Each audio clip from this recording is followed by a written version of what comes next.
Xbox Live, PlayStation Networks. Afinal de contas, qual é a real diferença de estabilidade das duas redes? E nós vamos falar de uma maneira em que nenhum outro lugar falou sobre isso, então vem e confere.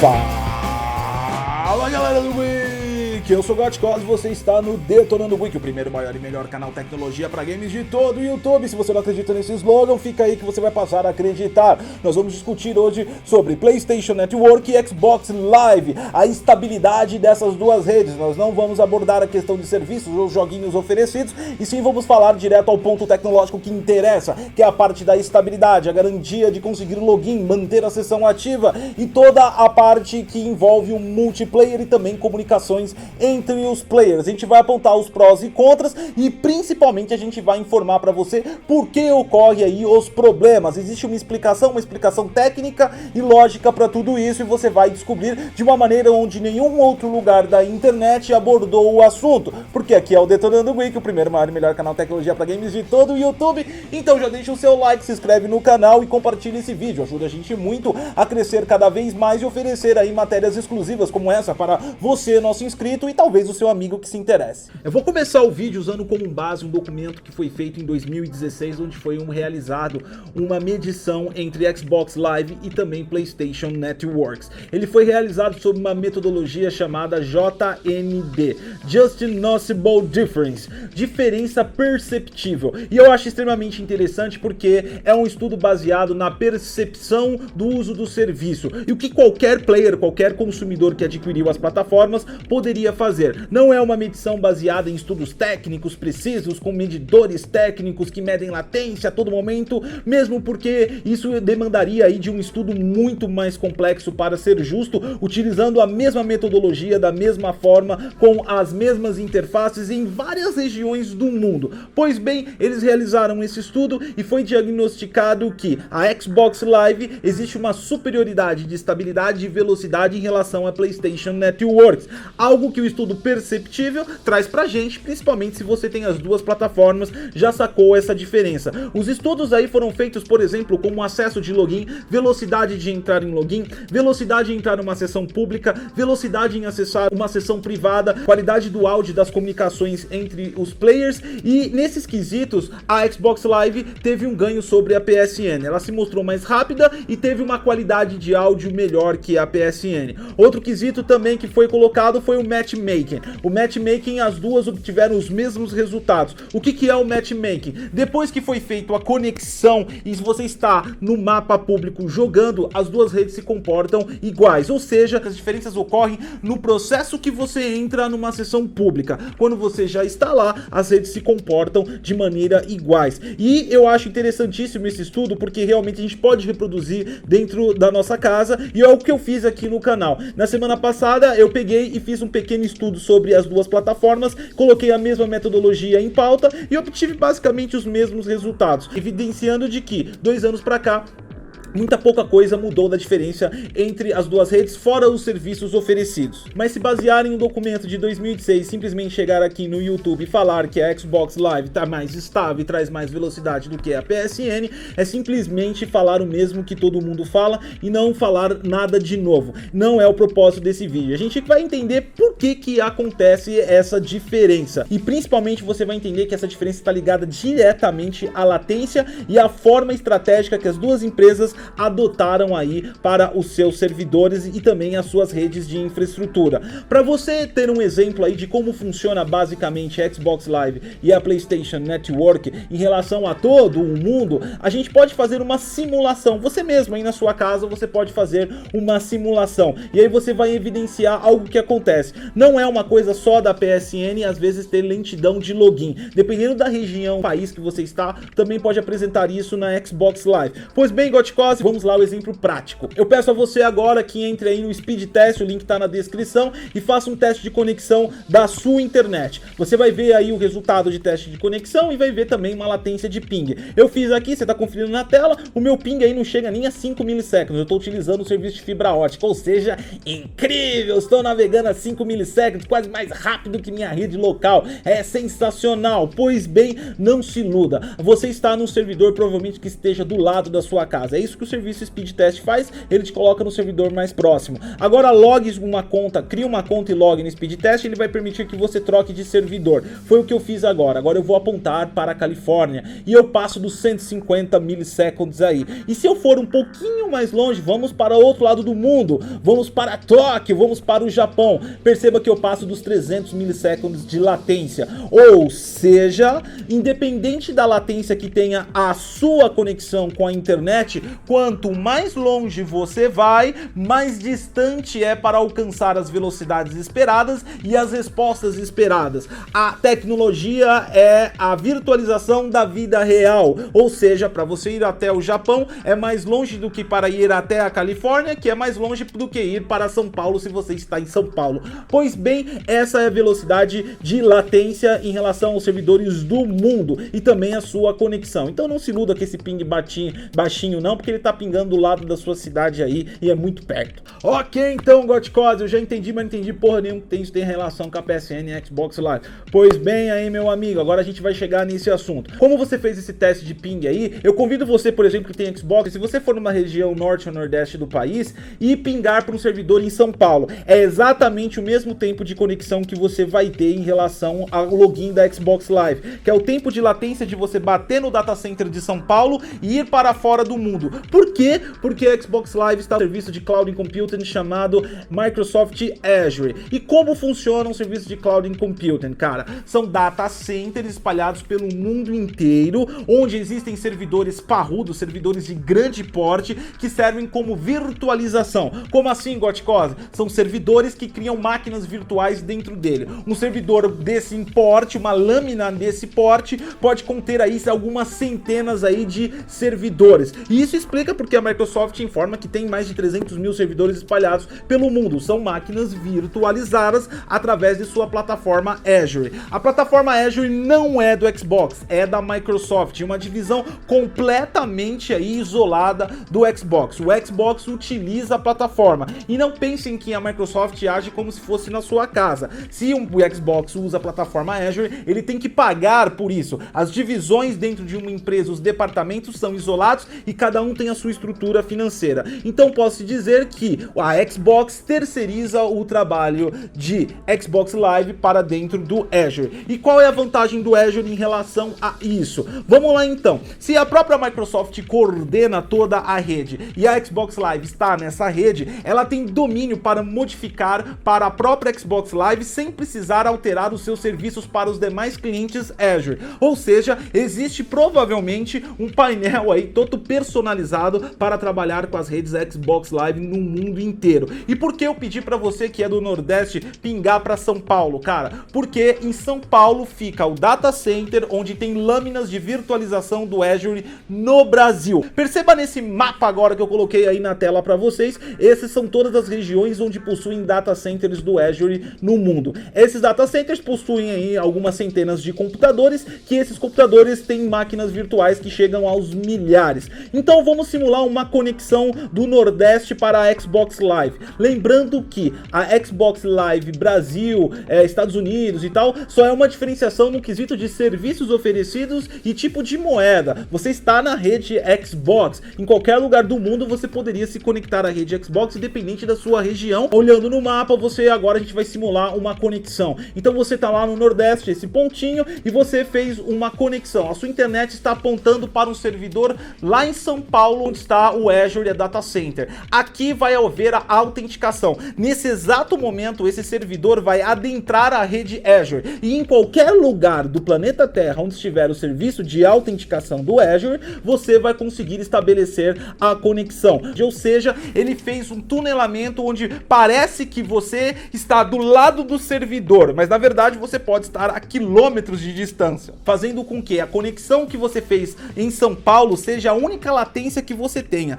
Quando você pingou em São Paulo, a partir desse momento, a conexão é quase que instantânea com quase todos os servidores ao redor do mundo. Por quê? Porque você já entrou dentro da rede Azure, que pertence à Xbox Live. Nesse quesito, quem está em São Paulo ou região sudeste sai ganhando e tem maior velocidade, porque quanto mais próximo do servidor, mais rápido é o seu tempo de resposta. Ok, então por que a PSN não faz isso de uma vez por todas? Espera aí, a PSN também tem o mesmo sistema, cara, não se difere. A PSN trabalha no Cloud Computing. O diferencia a PSN é a estratégia de negócio que ela adotou para administrar seu Cloud Computing. E tudo teve início, principalmente em relação a essa latência que envolve hoje a PSN, em 2011, quando teve aquela grande invasão na PSN, onde os servidores aí foram roubados dados dos usuários e a PSN passou fatidicamente 23 dias isolada do planeta Terra.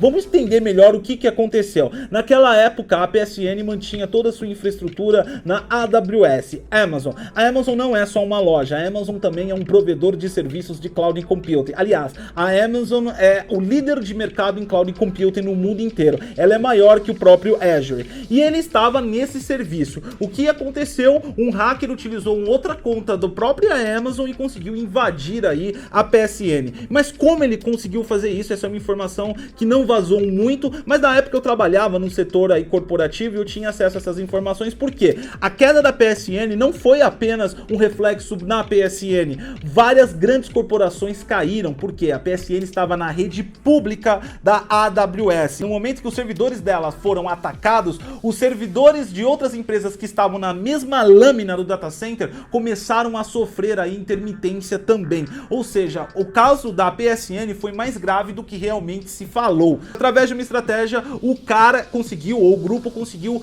criar uma conta da rede AWS da PSN, como se fosse o cliente, exatamente. Para você criar uma conta na AWS, é só você ir lá, colocar o seu cartão de crédito e você já pode sair montando a sua infraestrutura se você tiver conhecimento. Ele colocou como se fosse uma subconta da própria PSN. Dessa maneira, ele teve acesso a informações privilegiadas. E provavelmente o que esse cara fez? Por quê, cara? Porque passou 23 dias sem rede. Não foi só um roubo de informação. Provavelmente todos os servidores da PSN foram derrubados. O cara pode ter apagado definitivamente todos os servidores, porque é muito simples fazer isso dentro de um painel de Cloud Computer. Você vai lá e só coloca deletar, como se fosse uma planilha do Excel. E os 23 dias aí que demorou foi para a PSN se reestruturar e voltar todos os seus backups. Afinal de contas, nós estamos falando de uma rede com milhões de usuários e o impacto disso é gigantesco. Os relatórios oficiais nunca refletem realidade do que aconteceu,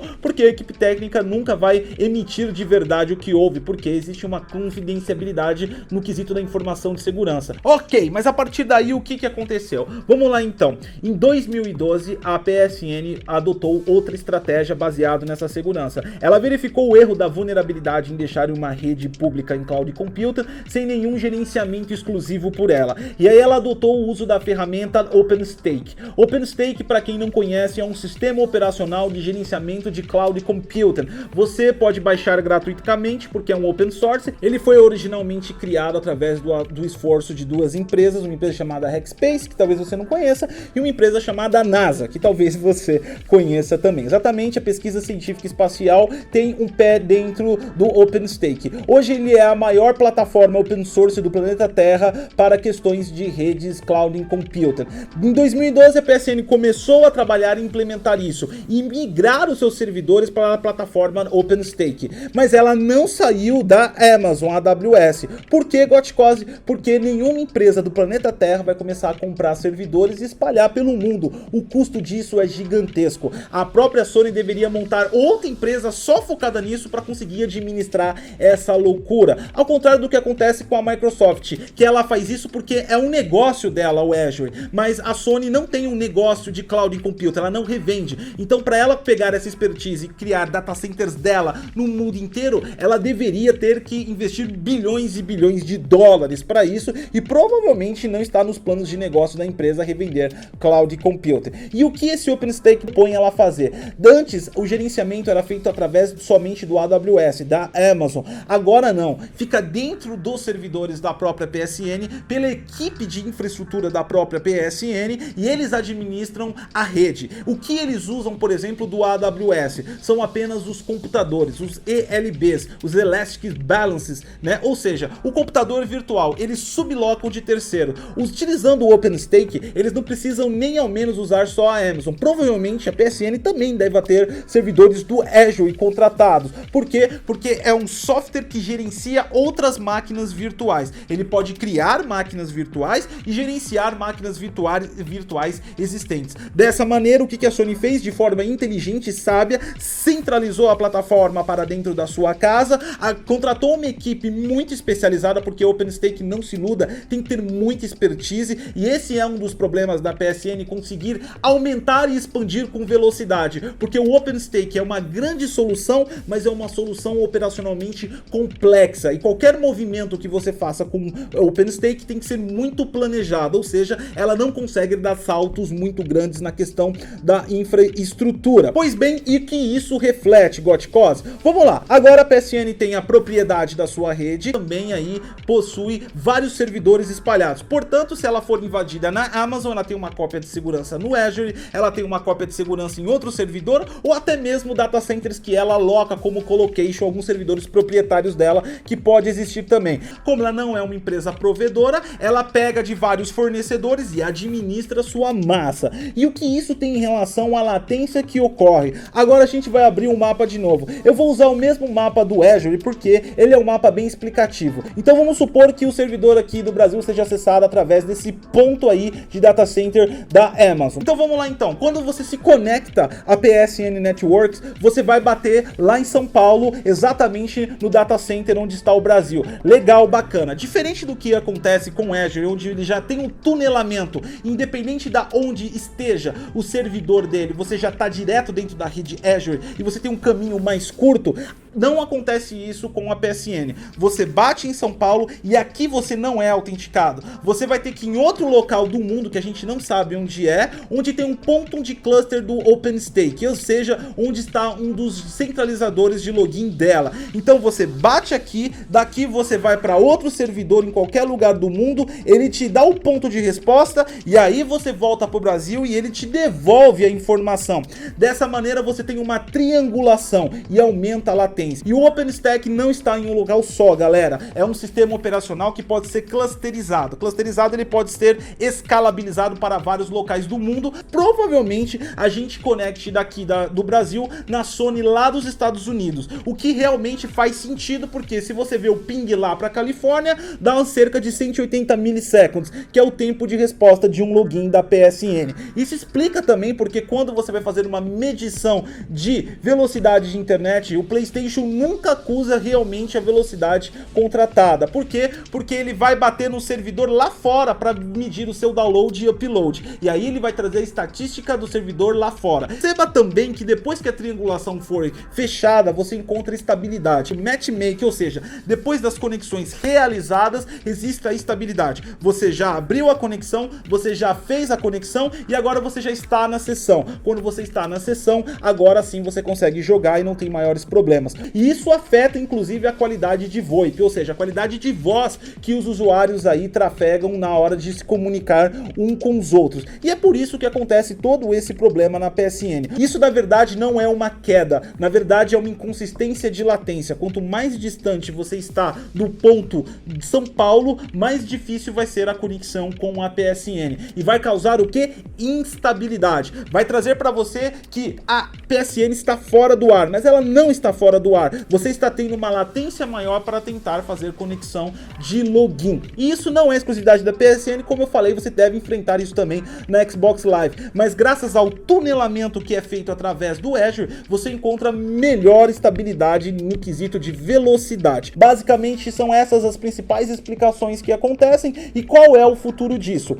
Em 2016 também foi lançado um estudo que a PSN ampliou os seus servidores na AWS. A parte de servidores que tem lá, tá o link na descrição também, são máquinas de mais de 256 GB de memória RAM que utilizam SSD aí como armazenamento de dados, ou seja, são máquinas extremamente velozes. A PSN está trabalhando constantemente para evoluir essa rede. No entanto, devido à operacionalização e estratégia adotada com o OpenStack, é muito mais devagar do que o Azure, porque o Azure é uma equipe focada só na infraestrutura, ou seja, deve ter aí modificações para o futuro e melhoras da rede, mas num tempo aí mais lento que a concorrente. Beleza, então galera, eu espero muito que vocês gostaram desse vídeo. Esse vídeo aí eu fiz com muito prazer, porque é uma área que eu me especializei bastante em Cloud Computing. Eu trabalhei tanto com a Amazon AWS e também como o Azure, são duas ferramentas fantásticas. Então galera, eu espero muito que você gostou. Deixa o seu like, se inscreve no canal, compartilha, se inscreve mesmo e compartilha mesmo, cara, ajuda muito a gente a crescer.